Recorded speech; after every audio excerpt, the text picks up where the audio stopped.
You test. Check microphone 1 2 1 2.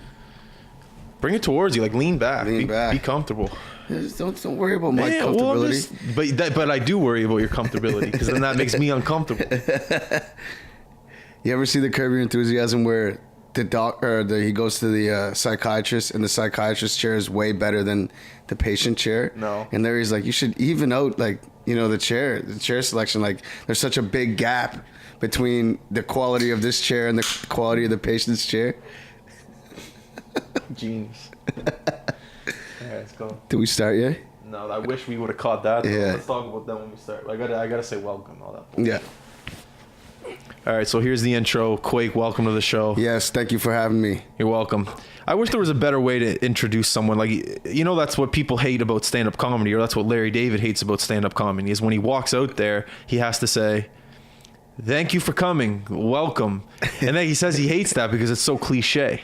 So what do you say? Exactly, that's the question. Nobody knows what to say, but that's what he said he hated about stand-up comedy was the unwritten rules of stand-up comedy, how you have to say thank you and see you later. I tip a waitress more if she doesn't ask, so what are you up to for the rest of the day? Yeah. While it's going through. If she doesn't ask me that, I tip more. So what would you want a waitress to say? Nothing? No, just something new. I don't need. So, any plans for the rest of the day? I don't like that. It's too cliche. If I was a server, I would get more creative. I would say, I don't know what I'd say.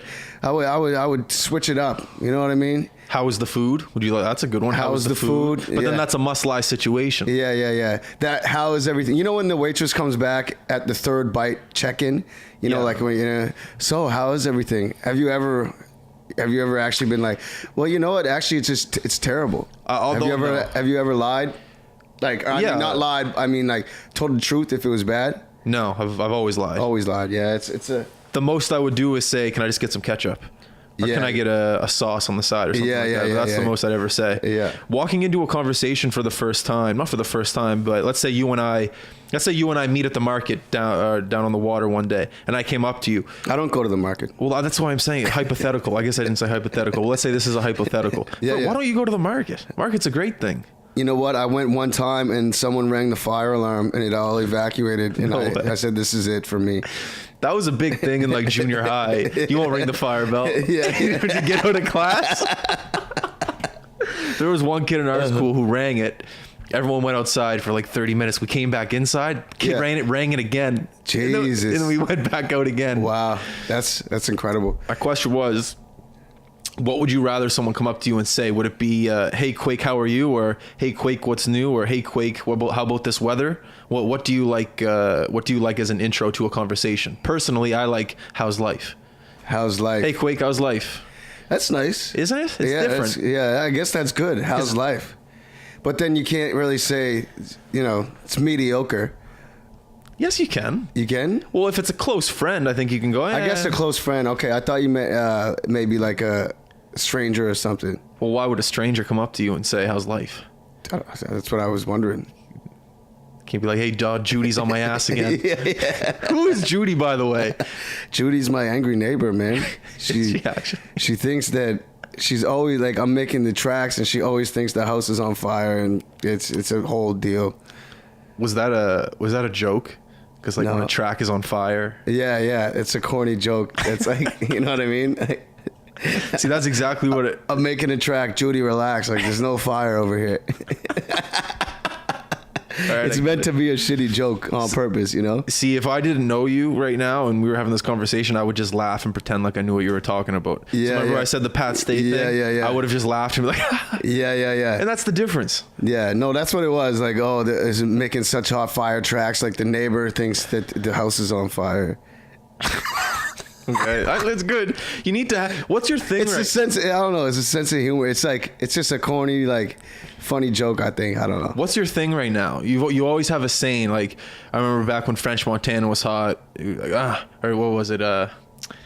You said, "How about hold the pickles" or something like that. You always have a saying. Remember we were at the Greek Fest. A mitt full of pickles. No, maybe. What was something about pickles? I don't know. You always have like a little quick saying that you're. Remember at the Greek Fest, like an OCD thing. I repeat for like every day for like 2 weeks. Yeah. I don't know what it is right now. I don't have one right now. You don't? No. At Scotiabank, there was one not every 2 weeks, every week. Yeah, every week it a changed. new one. Yeah. What was I gonna say? It could be Judy Relax. That could be one right now. Judy Relax. Yeah. She gets on my nerves, man. Is she an actual person? Yeah. You didn't see her come to my house on Christmas. What did she came to your house on Christmas? Yeah, she thought there was too much smoke coming out of the chimney, and she thought, I don't know what she thought. She just interrupted me. Speaking of Christmas, did you buy your mom an oven? Yes, I did. Wow, talk about big league. Yeah, big league gift right there. A Samsung too. Does it connect to the Wi-Fi? Yeah. Does it actually? Oh yeah. Talk about the oven. Yeah, it's a fucking beautiful oven. Beautiful oven. So the thing I like about it is it's the flat burner. I'm sure a lot of people have those now, but we had the old stove, you know, the fucking coil or whatever it is. Oh yeah. Yeah, so I like now the coil. now it's the flat. So you know it's easy to clean, and you can select the size of pot. So it's like if your pot's only that big, you can turn this section on. You can turn a bigger one on, and man, it heats up way quicker. Fast boil. It's a convection oven, so it cooks in the oven cleaner. What does convection mean? Do you know? You know how like regular ovens have like the burner in them, like the thing that gets red at the bottom. Oh, the oven or the stove? Sorry. Like the oven. The oven. Okay, it has like the red thing that gets hot. Like so now it just has a fan in the back, so the fan blows hot air. Yeah, like evenly distributes it, cooks it quicker. So you'd use that for like nachos or something. Yes. Like melt the cheese. Even. I personally like to put it on maybe broil for nachos. To be quite honest with you, I never understood broil. I'm not going to lie to you. I have lied to people and told people I knew what it meant. I use broil all the time, but the thing with broil is you have to watch it because if you turn your head for 2 seconds, it burns in a minute. So what I use broil for is like if I'm cooking a pizza, a frozen pizza, or I make my own pizza or whatever. Yeah. You know, I'm going to cook the pizza, and then for the last like minute and 30 seconds, I'm going to put it on broil, and broil is the top one, so the heat comes from the top. So you know how when you order pizza from like wherever, it has like the golden brown like I like bubbles on the brown. cheese. That's how you get that broil if you're doing a frozen pizza. So it's just the heat coming down. So with nachos, you're only trying to melt the cheese, really.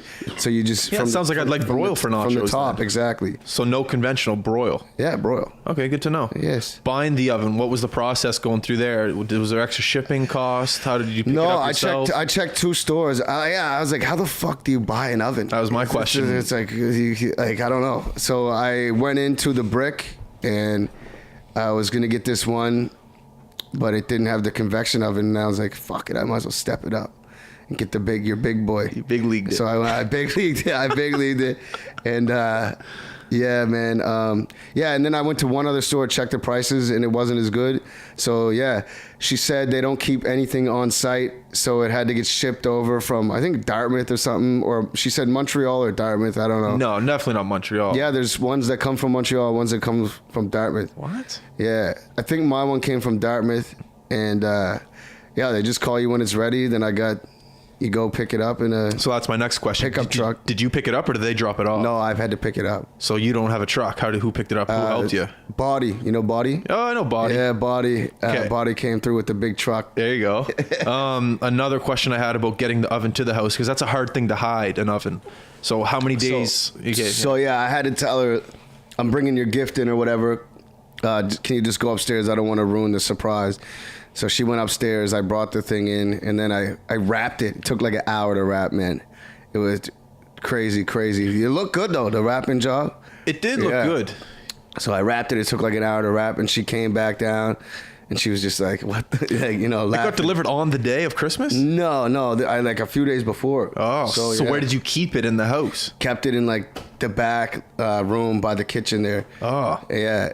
This is right in front of the tree. It blocked the whole tree, man. As soon as I saw your Snapchat or Instagram, whatever it was, tons of questions came through my head. And she thought it was a fire pit. You know the fire pits that you have out in the backyard or whatever, like those metal. Oh yeah. Are you allowed those in the city? I don't know. We have one. Do you? So I was looking out the window and I was like, wow, that fire pit's kind of getting rusty. Like, you never know. Maybe You're just tricking her. Yeah, and she thought it was that. Like, it worked. That's funny. Yeah. I was playing hockey with Jai the other day. Did he tell you that? Oh, yeah, he told me. Did he tell you what happened? No. I'm surprised he didn't tell you what happened. What happened? Maybe he did. Your dad's a humble guy, so he wouldn't tell you. So it was 1-on-1, me going offense, your dad playing defense.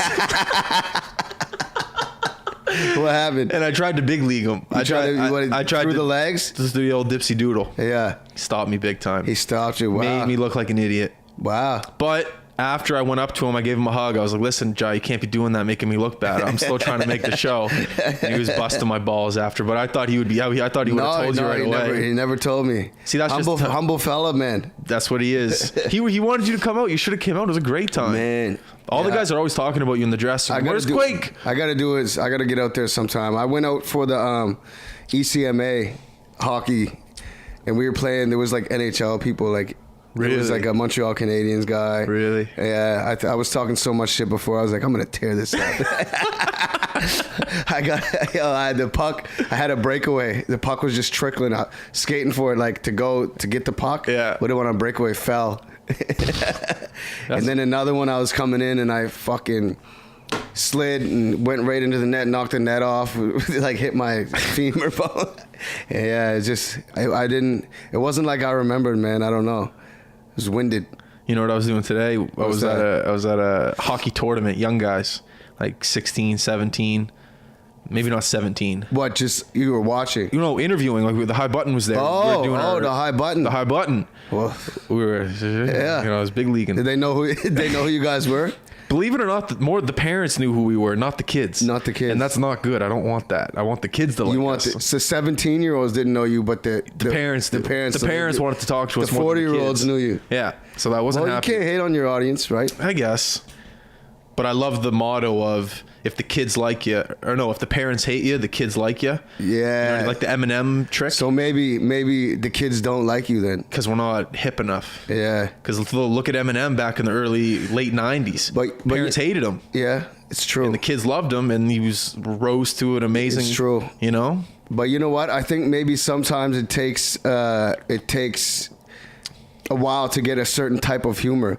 Because, like, I remember as a kid watching Curb Your Enthusiasm on Channel 39 showcase and being like, why is this guy on TV? Like, who is, like, this is not funny. And, because he's on TV? Yeah. And then you get older and you find it. Yeah. So maybe your style of comedy is over their heads. I don't know. We were talking to one kid and he had, like, long hair. He had flow. You know what flow is? He had a flow, the lettuce. So I remember asking him, I was like, so do you put product in there? And he was just like, no. And his mom was watching the interview and his mom was losing it. Oh, at the questions. Yeah, it's because so he didn't know what was going on. Yeah, he's just like, no, it's all natural. You know what I mean? Mom's dying. And the mom and dad are just dying while they're filming it on their phone. Yeah. Like, no. That's actually funny, man. You should have got someone filming their reaction too. I know. That's what we only got dudes out there with the one camera. Yeah. But anyways, it's things that you learn, I guess. What about you coming up through the ranks that you've gone through? Did you ever have a hard time finding a fan base? What, it's like... Well, just like when you're younger. Like, when you were younger, like, I wouldn't say you were really known in the city, but as you got older, now you're extremely known in the city and across Canada. Did you ever have a hard time determining who your fan was, what age group, anything like that? I don't know, man. There's I think when you're younger, it's easier for you because, like, you're in school. And so it's just like you can travel. The word travels all through high school. You know how quick, like, you can spread a song or, like, whatever it is. So I think when you get older, I don't know, it might be harder. I don't know. But now with the internet, you got that data. I can go on my Spotify for artists right now, see my top city, see my age bracket, see the percentage of genre, how many male, how many female, age, city, country. So you kind of have the data and you can just cater to that. But I don't know. I just do what I want anyways, man. Really. Is that the key to it? If you like it, you like it. If you don't, you don't. If it works, it works. If it doesn't, it doesn't, you know? I guess I overthink it at times. Yeah. Well, we all do. I do too. But at the end of the day, it's just like, man, do whatever you want. And, like, if they don't like it, they don't like it. I mean, yeah. Does it ever freak you out when people, like, someone will come up to you and be like... Guys, I know it definitely freaks me out. Like, if someone listens to a song and they talk about a certain verse and they're like, why'd you write that verse? Does that ever, like, freak you out? Like, wow, people are listening and they're actually paying attention and then they're actually forming an opinion. No, I like that. Usually, like, the opposite is the problem for me is, like, me saying some clever or creative shit and it goes over people's heads. I'd rather they get it and want to talk about it and shit than for them to not get it. That's not what I mean. I mean, does it ever, like when you were younger, I know now you're at a different level, but when you were younger and you first started making songs and people started listening, did it ever kind of just like hit you just like, wow, it's actually working, people are listening, people are starting to pay attention? Yeah Did that moment ever hit you? And I think it's just gradual. I don't think there's like one moment. I think it's just like it gradually starts happening, and then I don't know, I love it. I love, you know, I love it too, but it's just weird right now for me, at least. Is this just because you're like, what's an example? Give me an example. So today we're at the rink and I had an interview with Ryan Graves the other day. He's in the NHL, Colorado Avalanche. Okay. And a guy came up to me and was like, hey, like Ryan Graves interview, that was unreal, like the part where you talked about this. And I'm just like, Jesus, man, people are listening. So like, he knew. Yeah, he knew of it. Okay. And it's just that's like, good. Isn't that a good feeling? It is a great feeling, but when you and me are sitting here talking, in the back of my head, I completely forget that people are listening in this microphone. And then when I go out in public and people bring it up, I'm just like, oh shit, I kind of, yeah. And then I overthink, okay, should I be more responsible about what I'm saying? Should I not say, should I not be swearing? Should I not?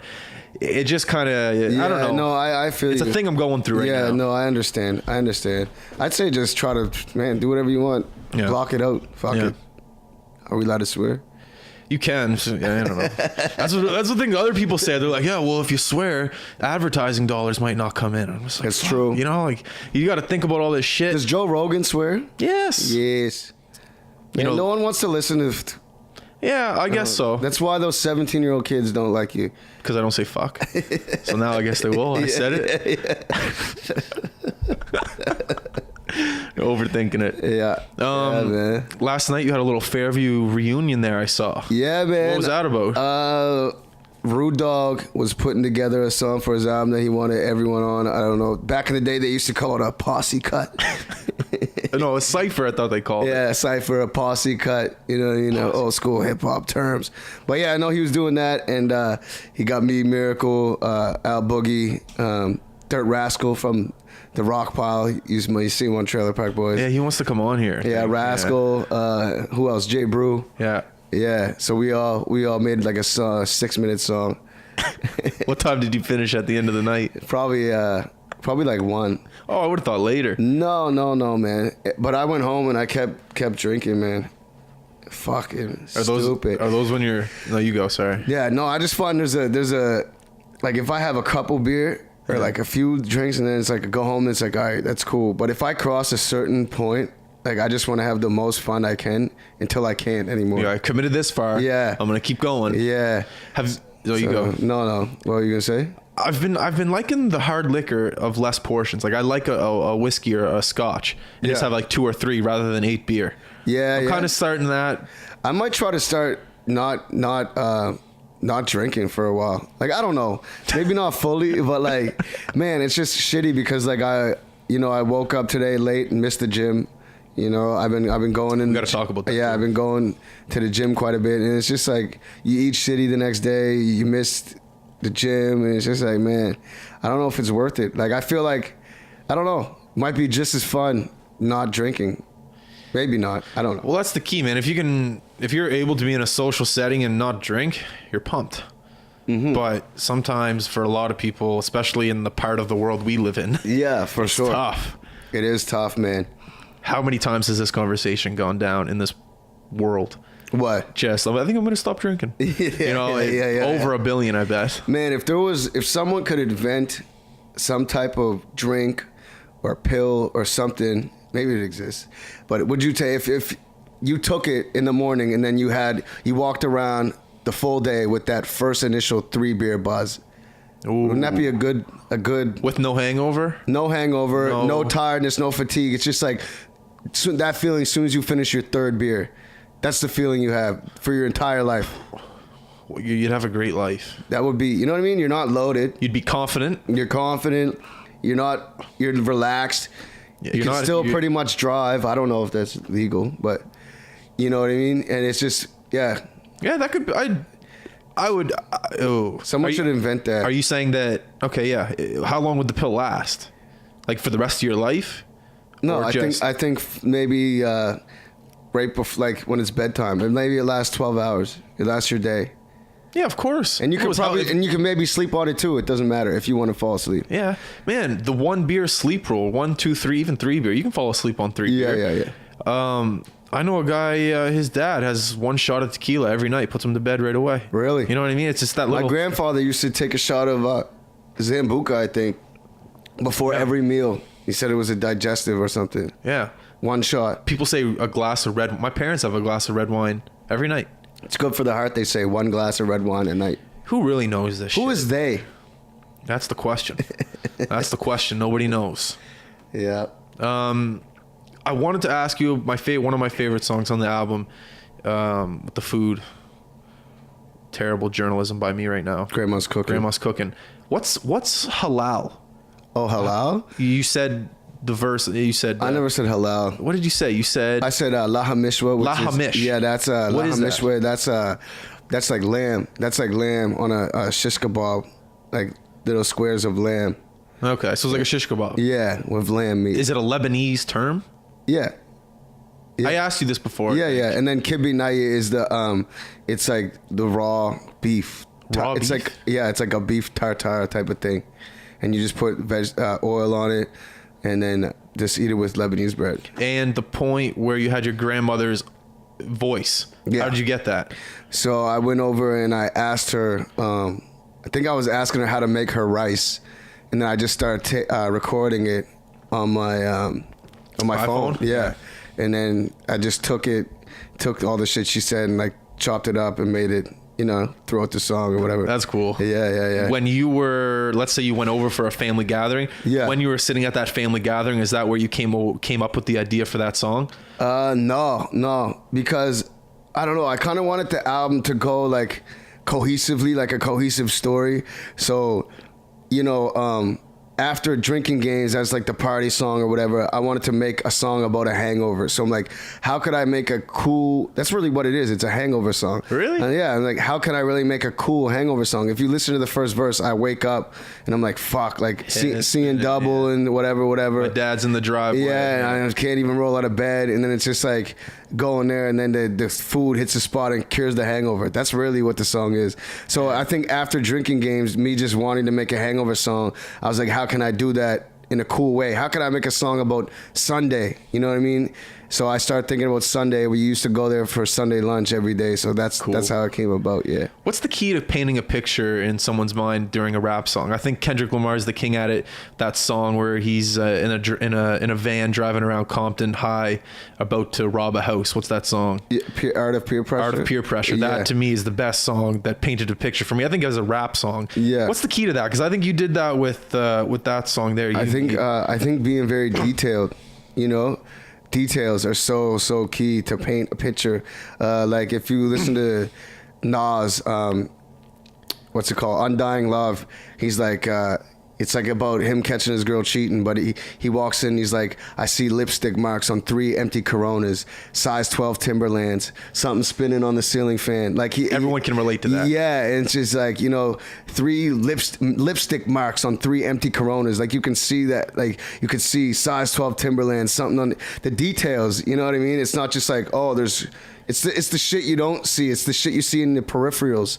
That's the good shit that makes you paint a picture, not the obvious. I remember Nas had something in a song about burning the top of his mouth from a hot New York slice. Yeah, like that shit. You know what I mean? Yeah. Everyone can relate to that. It's like, how many times have you ate a slice of pizza downtown and it kind of tears the skin on the roof of your mouth. You know what I mean? So when you're writing a song, you're aware of this. So when you're writing a song about your dad being in the driveway, you're thinking of peripherals. You're not thinking of the actual objective of what's happening. Yeah, I'm just trying to tell the story, but it's just like, it's all in the details. Like, but my question is, are you thinking of the listener? Because obviously your brain is a lot different than people listening to the music. So are you trying to write the song so other people and fans can understand in a different way? You know what I mean? No, I'm not. I don't try to do anything. Okay, I hear Seinfeld's an example. So if you want to give like a straight to the point, what is that show? Oh, they sit around in a coffee shop and talk. That's the show, every episode. But then, it's the details that make the show. You know what I mean? They're in the same setting every single show. Yeah. They're doing the same thing. They're just talking, but it's the details that makes it, you know what I mean? It's such a great show. That's cool. Yeah. So I could have been like, yeah, I'm super hungover. God, I feel like shit. I shouldn't have drank last night. Or no, I could have made a more detailed, like, that's why I chose to do that. You know? That's good advice for people listening. Yeah. Isn't it? I don't know. Fuck. I can't. But yeah. To me it is. I feel to you it just comes second nature. Is that what I'm trying to say? Yeah, I don't know. I think, I don't know. It does. To me, like, Nas has been always my favorite rapper growing up, and he's like the best at that, like, ever, in my opinion. Painting pictures? Yeah. So it's just like, that's the music I liked. So, I mean, that's just the stuff I studied and aspired to be. So I think that's why it comes out in my stuff too. When Nas came to Halifax, did you go to that concert? Yeah. Can you describe that night for me? Oh, man. Fuck. Man, I remember being a little paranoid because people were getting kicked out for smoking weed, and I didn't want to get kicked out, but I wanted to smoke weed, and so I remember just puffing. I think Ghetto Child and Jordan and them open, and I remember I was smoking whatever, and I saw a bunch of people getting kicked out, so I think I had to throw it or whatever. But then I ended up getting too high, I think. So I was watching the show, and I'm just like, you just start kind of like tripping out. I just felt uncomfortable, and then. Yeah, then he just came out with he had a wife beater and like a big ass, like this biggest chain I've ever seen, like down like past the belt, and just gray sweatpants, and came out. I was just like, oh my fuck. Like, I couldn't believe it. I was like, seeing that face in real life was like, holy shit, man, this is crazy.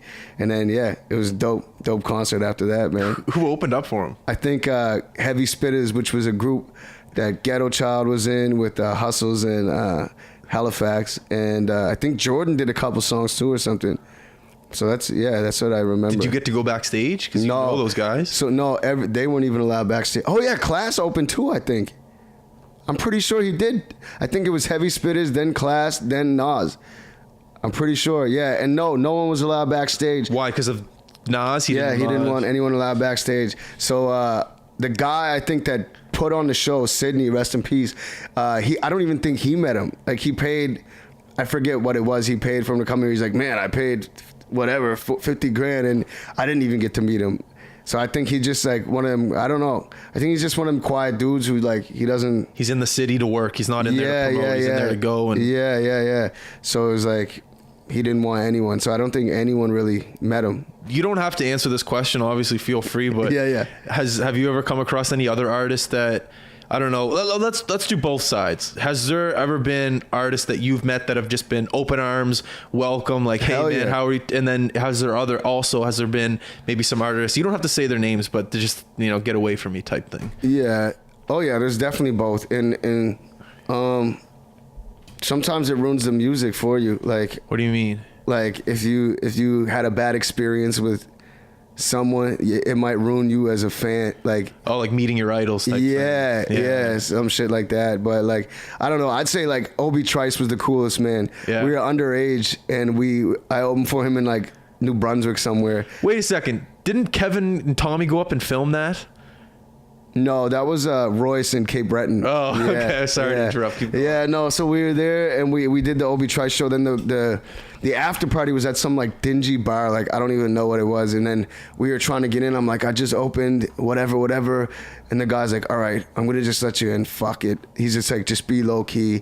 Don't like, cause any disturbance or whatever. Yeah. Like, all right, cool, we're gonna be low key. So just as soon as we go, the first step in, this guy's carrying a big tray of like 24 glasses, like one of the workers. Are the glasses full? No, they're empty glasses. And my buddy Christian takes his first step looking this way, like, yes, we got in. Bumps into him, every glass shatters on the ground. Like, soon as buddy's like, all right, key, low key. I was like, fuck, man. But anyways, they didn't kick us out. I thought we were done at that point. They're like, all right, just go. Like, fuck, we'll clean it up. So we went. And then we sat at a table, same table with Obi Trice, man. He was cool as shit. Like, he was telling us all kinds of stories. And yeah, at one point I had a joint rolled up. I was like, Obi, you want to smoke? He's like, no, man. But you don't have to go outside. You can smoke it right here. I'm like, what do you mean? He's like, just light it right here. Where were you though? We're in a bar, like at a table. He's like, yeah, just light it right here. And I'm like, man, you know what I mean? Are you sure? Then he's like, yeah, fuck it. I go, what if they kick me out, man? I don't want to like miss this this opportunity, this moment. He's like, man, if they kick you out, I'm coming with you. So like, I just lit it up, smoked it right there. No one said nothing. We sat down, talked to Obi for like hours, man. He was drunk as fuck too. But yeah, definitely like the coolest experience I had. But That's sick. yeah, there was one Tiger. Yeah, Tiger. Yeah. So he Tiger. I don't fucking know these fucking. But yeah, so we were opening for him, and he said that when he gets in the building, he doesn't want to see any openers on stage. He wants everyone to be done. He doesn't want to see it. Who told you that? That's just what it was. They said. Like his manager or yeah, something? like so it was like, all right, so I'm opening. I'm on like my second song. The mics go off, bro.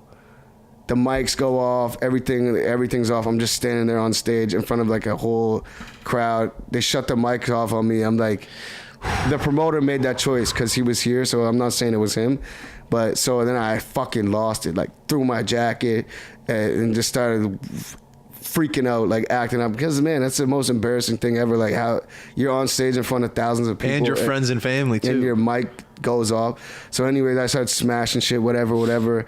And then I remember Taga's like Jeep was parked in the back, and Ghetto Child was banging on the window like, come outside, and all this shit. No. Yeah, but yeah. So anyways, he didn't go on stage till about an hour after that. So there was dead. So it's like you cut me off. And then he didn't even go on stage for like an hour. Like there was so much time. It was that he didn't want to see anyone up there or some shit. That's what the promoter said to me anyways. I don't know if that's true. Like that could be some shit the promoter was making up too, you know? But anyways, he came, did like an hour, left, and then there was like all this time left for the show because like he did such a short show and then just drove away. So we went on after and everyone stayed and we just did a bunch of shit. We brought this little kid up. He was rapping. He was like 6 years old from the crowd. It was a good night, man. It ended well. Well, that's good. But yeah. Yeah. That's the business you're in, I guess. Yeah, man. Very hostile. Yeah. It's competitive. And I'm sure Tiger's a good guy. You know what I mean? It's like, I'm sure he's a great guy. Yeah. Pays his bills. Yeah. He's going to heaven. Tiger. Well, that's cool, man. Well, that's cool. Yeah, man. Well, The life you live is an interesting one. Well, I mean, I don't know. It's the same what you're doing too. Like, would you say your life is more interesting since you started the High Button, or is it, was it when you were working a job? Like, obviously, this is way more interesting. Yeah, of course. Yeah. Yeah, it's hard to explain. How long has is this just gonna be like a year for the High Button, or is it more than a year? It's been like a year. I started going solo without Tom 8 months ago. So it's been like a year and 3 months in total. Wow. But like, yeah. What about the YouTube? Because you guys never used to do videos. Like you only did the podcast, right? Yeah, like, well, that's the thing. Like when we did the podcast when we first started, the downloads were shit. It would be like 50 people listening. How many people listen now? On average. Or you don't have to say it, but No, it's on average between audio download and then people that watch on Facebook and YouTube. It's probably around 4,000 or 5,000 an episode. So 4,000 people are gonna hear me right now saying this. Probably. This exact. Probably. This thing here. Yeah. Wow. So it's about that. But like I said, like our downloads were shit when we first started. Well, that's anything. You got to build up. Yeah, I guess so. Yeah. But then I was just like, all right, well, how are we going to change that? So then I was like, all right, well, let's just do street interviews. It'll show another side of my personality. Yeah. It's something. At least I'm just not sitting here Do jerking they get off. more than the podcast? The street interviews? No. No.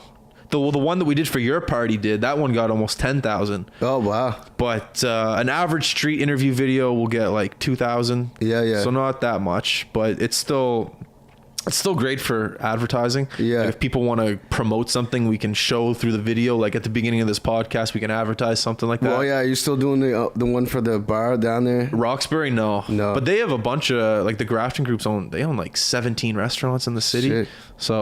So who's going to be at the start of this one? How do you know? No, we don't. There's a lot of negotiations. We can't talk about this shit right now. There's just too much. All right. Change the subject. That's all right.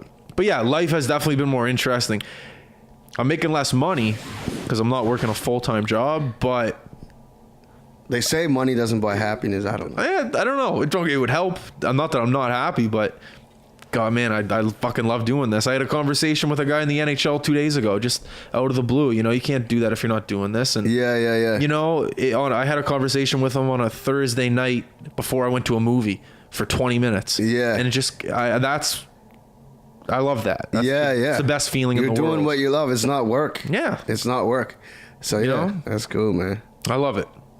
It's a good time. How was your trip to Europe? Oh, it was good, man. It was good, man. Man, Sweden's depressing this time of year. Like, it gets dark at 3:30 in the afternoon, like pitch black, like 3:30 or 4, and it rained the entire time. Like, the whole thing was a downpour. Ugh. It was like, if you wake up hungover like around noon and go eat breakfast, and by the time you eat breakfast, it's just, you know, it's pouring on you, and then it's dark. So I was like, man, this is kind of. I don't know how they don't friggin'. I wonder what the suicide rates are over there this time. Sweden. I mean, seasonal depression, man. Oh man, I couldn't do it. Well, I bet if you go back in the summer, it would be nice. I was in the summer, and I think it stays really light longer. It's the opposite. So like 4:30 in the morning, it was, you know what I mean? Yeah. It was still light. Yeah. And yeah. I hear good things about Sweden and the people of Sweden. Yeah. I hear great things. I feel like they're all like, I don't know what the word is, but it's just like a higher like standard or something. I don't know. Like every one of them, like there's like no overweight people. Yeah. Like every one of them look like they're all dressed to the nines. They like, all read books. They're all in shape. They all go to the gym twice a day. Like They all wear glasses and have like, comb overs. Yeah, like, I don't know, man. They just make you feel like you're not doing that well. Sweden, Jesus relax. Christ, yeah, like, They make you feel like you're not doing that well. they do, man. No, but they're super nice people over there, man, and yeah, fucking beer belly over there. Fucking feel like a slob. Oh, that's funny. Did you have any meatballs over there? Apparently that's what they're known for. Breakfast. So is the hype amazing. real? Yeah, super good. The hype's real. Melt in your mouth. Did you get a recipe or anything? How are they doing it? I'm sure you can get that online, but. So what do they got there at Boston Pizza? Yeah, I'll tell that story right now. So I go to. So what? That's just what I was thinking about the whole time, though. Like, well, I don't get why you find that so funny, just because it was out of nowhere. Tell the story. Okay, so I go to pick Quake up and we're talking and he's asking about my life, so I give him a little bit of a rant. I'm probably talking for 2 minutes and I get it. Not that I get emotional, but like I care about what I'm saying. Like, you know, life's good. I'm dealing with this, but you know what? Life's great. And at the end of the 2 minutes, he just goes, so, because when I picked him up, I was like, let's go to Boston Pizza after this. So at the end of the 2 minutes, as you know, I'm pouring my heart out to the guy. He just goes, so what do they got there at Boston Pizza? And I'm just like, were you not listening the past 2 minutes? And the reason why I like that is because if you were doing the exact same thing to me and you were pouring your life out to me and I didn't care, I would probably lie to you and just go, oh, well, you know, you'll pick up, you'll do it. And you just have the balls on you to go what you're thinking. Like, yeah, what do they got there at Boston Pizza? And that's what I respect about you. No, I was listening, man, but yeah, I know, but I know. You know, I just thought it was the right time. I was gonna say it sooner, but I was like, I better let him finish.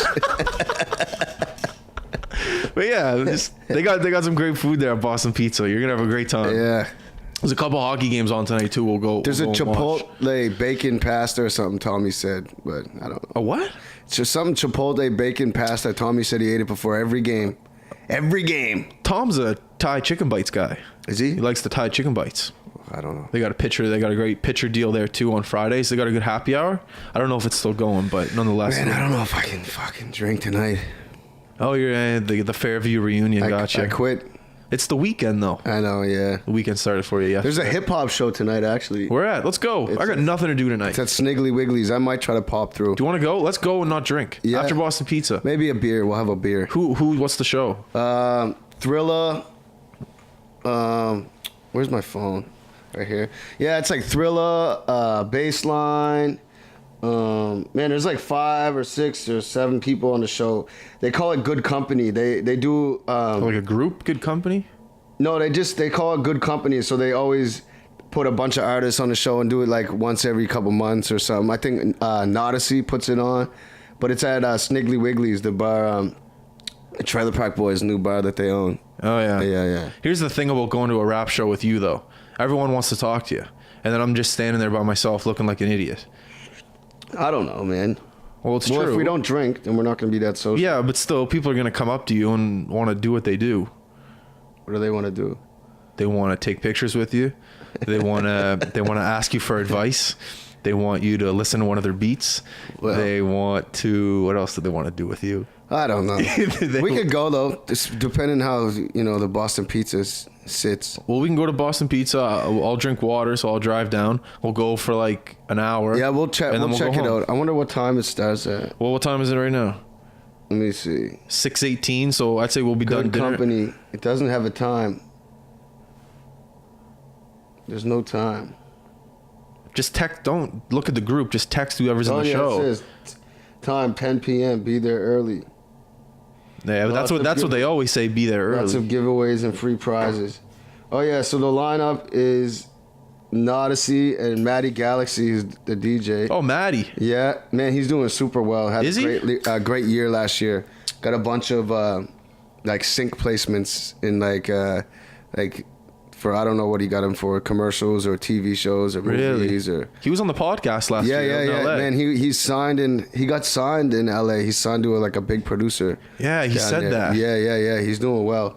So he's doing the music. Yeah, there's a couple of dope people I recognize on here. Ty, Baseline, Truth Williams, Thriller. Yeah, it might be it's gonna be a dope show. I went to the Jazz Fest this year, and there was a guy. He was like a reggae rapper. He was white. Or he might have been really light and he was black. Forget what his name was. Incredible. Who? Oh man. The Jazz Festival? Mattis Yahoo? Maybe. He was kind of older. I think that's him. Yeah. He was incredible. Yeah, I think that it was him. He was reggae and a rapper. Yeah. Honestly, I think he's Jewish or something. He is Jewish. Yeah. He started rapping and he had the things. The curls? The curls. What are those? Is there a name for those? Couldn't tell you.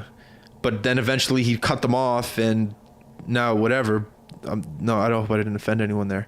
But I was impressed. Honestly, when I first heard him, I was like, yeah, this guy's a little corny. But then after 2 minutes, I was like, this guy's I'm pretty incredible. sure he's like a worldwide name. Like, Yeah. I've seen him on like late night and all that shit.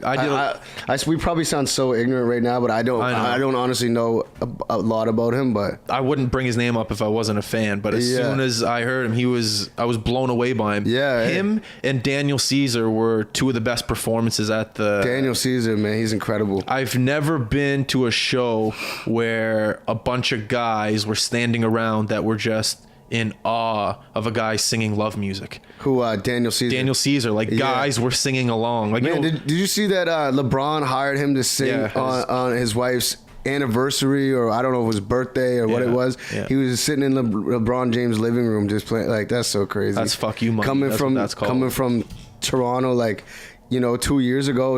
I think it was like 3 years ago. He played the Carlton. For the Halifax Pop Explosion. It was either 3 or 4 years ago. No way. Not that long ago. He played a small ass crowd. Like, I didn't even go because I was stubborn. I'm like, I never heard of this guy. Like, everyone's like, no, you got to go. And I'm like, yeah, I got to go do something else.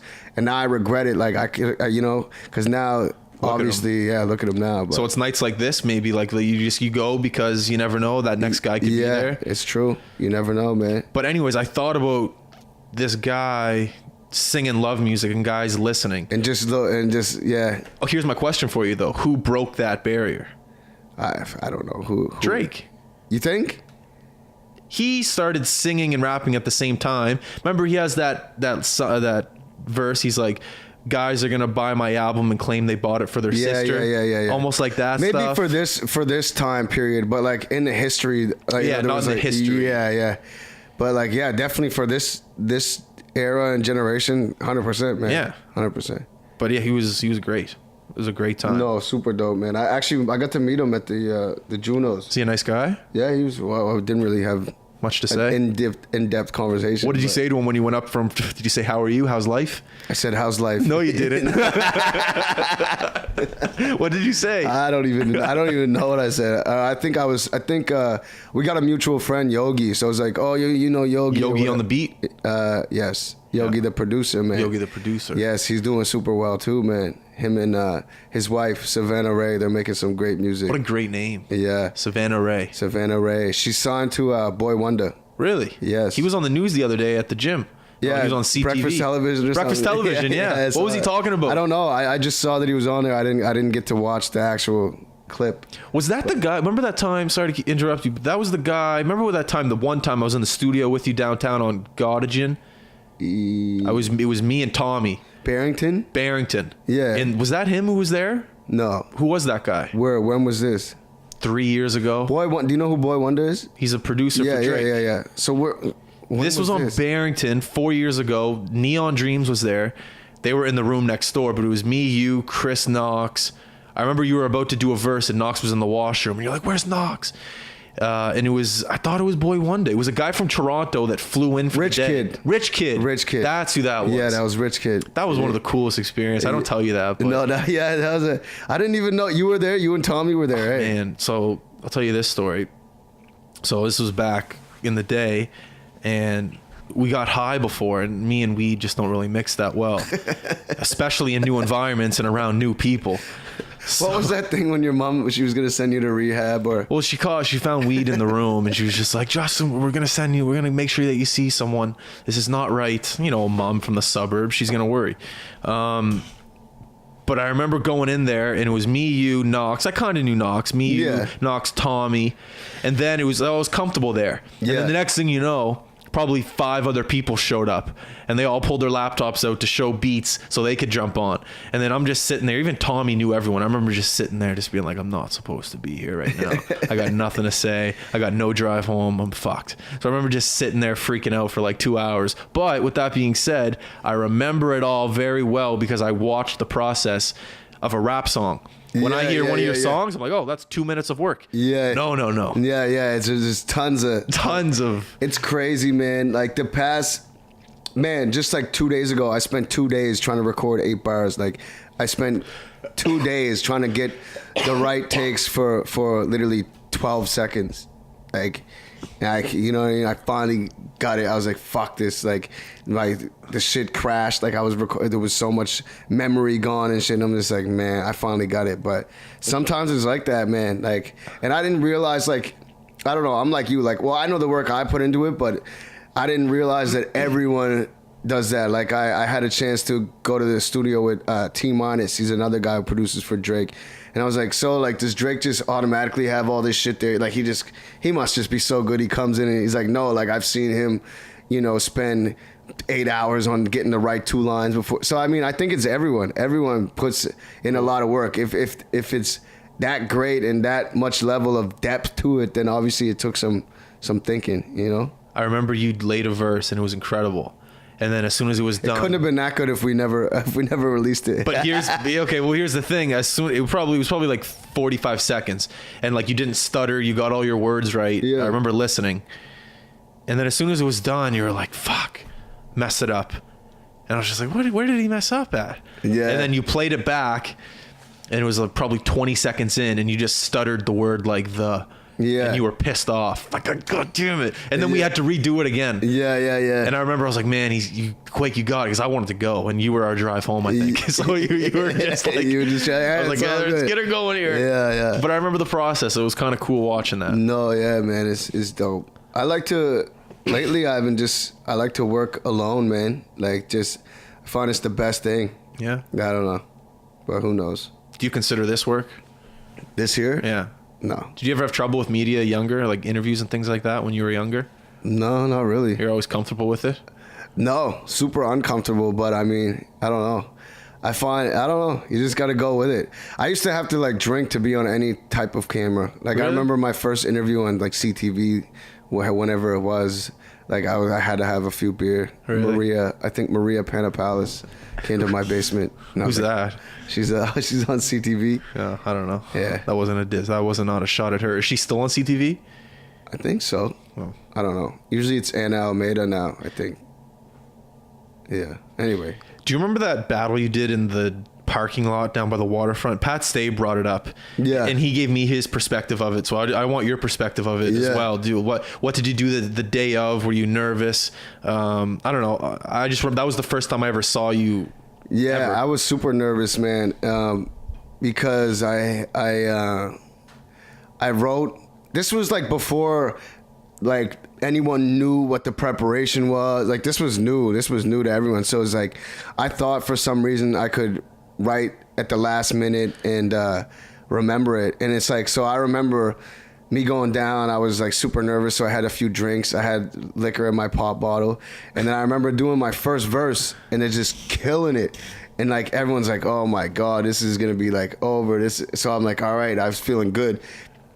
Then I started the second verse and I just wrote the lyrics the night before and I couldn't remember them. Oh. So I just started freestyling and it was shaky, but I got a few good things in there. And then as I'm declining, the other guy's just getting like ramping up, you know what I mean? So it was like, it was kind of like the first time I ever felt like what it was like to like take a loss, I guess. Like, yeah. But yeah, I don't know. Definitely a rush I don't want to do anymore. I've tried. I did a couple of King of the Dot just to think. Like sometimes I'll get excited and tell myself like, yeah, you could get back into it. And it's so different than making music. Like it's not even close. It's so nerve wracking. It's like it's just so different than performing. And man, like I could see why those guys are so good and they train every day at it. Like I find there's not many people can do both at a high level, like, you know what I mean, because it takes so much work. So that meaning like a regular rapper can't just go become a battler, or most battlers don't have like hit songs or anything, you know what I mean? Yeah. But there is some that can do it both. Pat does it super well, both. There's a few that do well, I think, you know. But yeah, like I said, I got so much respect for those battlers because, man, I never want to do that again. I never want that feeling again, man. Pat, did you listen to Pat's podcast when he came on here talking about the pressure, how he can't eat, can't sleep, can't do anything a week before, a month before? I don't want to feel that way. I'm never doing that again. Did you know that he goes to some of these things alone? Like when he went over to Europe to battle, the guy went by himself. Yeah. How that blew my mind when he said that. Yeah. Just by himself into a hostile territory to make fun of someone, then eventually makes fun of the crowd. Yeah. By himself. Yeah. Like, what kind of human being does that? There's some people wake up 9 to 5, go crunch numbers. I think putting yourself in uncomfortable positions is the only way to get ahead and the only way to grow. So like, wise. Yeah. So like, you might not want to feel, you know, it might be shitty feeling that little bit of pressure, or that, not little bit, but not to downplay it, but that extreme amount of pressure. But I mean, I'm sure he'll say it's worth it in the end, or, you know, he wouldn't be doing it. I'm sure it's changed his life. Yeah. You know? Definitely. What was your aha moment when you found out you had something with rap? How old were you? And when was it? Was it a show? No, it wasn't a show. It was me battling. So I went to, I think I was like 15 years old, and the Trobiz, Tremaine from Fade Masters, he's a barber now. I don't know if you know him. No. But he put on a battle called, I think it was called Fight Club, whatever it was called, and it was like $500 cash prize. I'm pretty sure it was on a school night too. You told me this story. Yeah, so that was like, people were laughing at me and shit, like, this guy's in the battle, like, you know. And then I ended up winning the whole battle. When I say battle, like, just to tell the people, it's not one-on-one. Back then, it used to be a tournament, like 8 people, and then you don't know who you're going to face, and it's mics and beats on stage is different. Yeah. So, yeah, I ended up winning, and then I think that was the moment where I'm like, okay, like, I'm pretty dope. Like, I have something here. That's cool. Yeah. But, yeah. So when you see that, remember that kid we saw this summer in Dartmouth? Yeah. So when you see a guy like that, almost, you know, you were in his shoes at one point. Do you ever talk to him and give him advice? Yeah, sometimes, and when I saw him and stuff. But that was the thing with that. Like, I just seeing him perform for the first time on stage, and man, that shit. Seeing his parents have to come because the liquor, like getting that liquor form signed and having to have a chaperone. Like, man, I saw myself. Like, I went through all that shit, and it felt like not that long ago. So it's kind of tripped out to see that, and like his parents are probably closer to my age than he is. You know, so it's fucked up. It's weird how it comes full circle like that, man. That's funny. Yeah. All right, man, we're coming up on an hour here, so... Has it been an hour? Jesus. 57 minutes. Well, let's go to Boston Pizza. You know if they have anything good there, or... You're asking the wrong guy, man. Honestly, I'm not a huge fan of Boston. I guess I am. I don't like it. You don't like it? I don't know. I might get it some type of chicken burger, Memphis sauce or something. Is your stomach feeling upset from yesterday? You You don't want to get something too heavy. Get like a chicken salad with like. Oh, fuck that. I don't, man. When I go out, like I try to eat healthy at home, but when I go out, it's like, man, you're going to a restaurant, you're paying money. I don't want to pay money for a couple carrots. A couple carrots. Rabbit food. You know but it's Boston pizza. Everything's gonna be. Yeah. Even if you get a salad, it'll still be deep fried. You know what I mean? I don't know. Romaine. There's a big romaine scare. Is there? What's has it got SARS? Recalls. Yeah, I don't know. I had some today. Romaine lettuce, man. I'm scared to death. My parents, they're growing their own food out at this summer. Smart. So this summer we're gonna try to grow enough food to last us through the winter. Man, but only at the cottage, not here. That's super smart, man. But we eat meat, so that's the other thing. It's like, are we gonna get our hunting license? So that's a big conversation in the family right now. Is all right, who's gonna kill the animal? I can't kill a bunny or a deer. So why? So you don't want to buy the meat? You can't put it in the deep freezer. Like it's just you're not. The whole goal is to not rely on. Here's where my head's at. I do feel bad the fact that I eat meat and I'm not able to kill a deer. I feel that's irresponsible. Like if I'm eating meat and chicken and. You think you should be the one slitting? I think I should, but my brother does, my dad does, but we all eat meat. Yeah. But I just like, when the conversation came up and it's like, well, Justin, are you going to hunt this summer? And I don't want to, but I kind of feel like I should if I do eat meat because I'm kind of being a hypocrite if I don't. Would you be able to skin it and everything?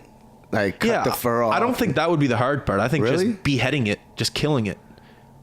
You know, just imagine shooting a deer and it's suffering, and then you have to go up and slit its throat. Do you think you could do that? I don't know, man. Probably not. You know what I mean? Yeah. But you and I right now are going to go to Boston Pizza and eat a cheeseburger. Yeah. That a deer was killed for, or a cow. I don't think a deer. You know what I mean? A cow. You know what I mean? Yeah. Like, yeah. I don't know.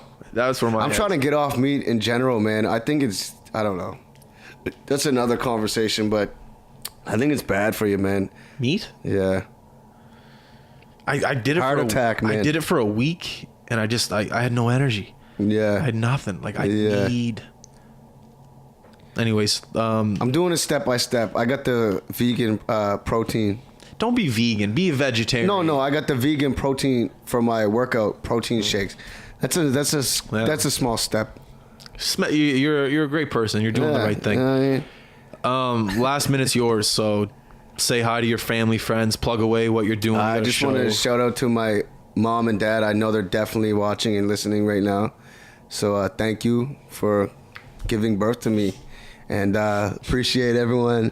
You know what I mean? All the fans. God love you, and go get them. All right, Quake, thanks for coming out. Appreciate it. Everyone listening, do me a favor. All right, go to our social media outlets, like, subscribe, comment. Do it for Quakes too. Like, subscribe, comment. Facebook, YouTube, iTunes, SoundCloud. At Quake Matthews on every platform. And at the High Button. The High Button. All right, we're out, guys. Love you. God bless. Peace.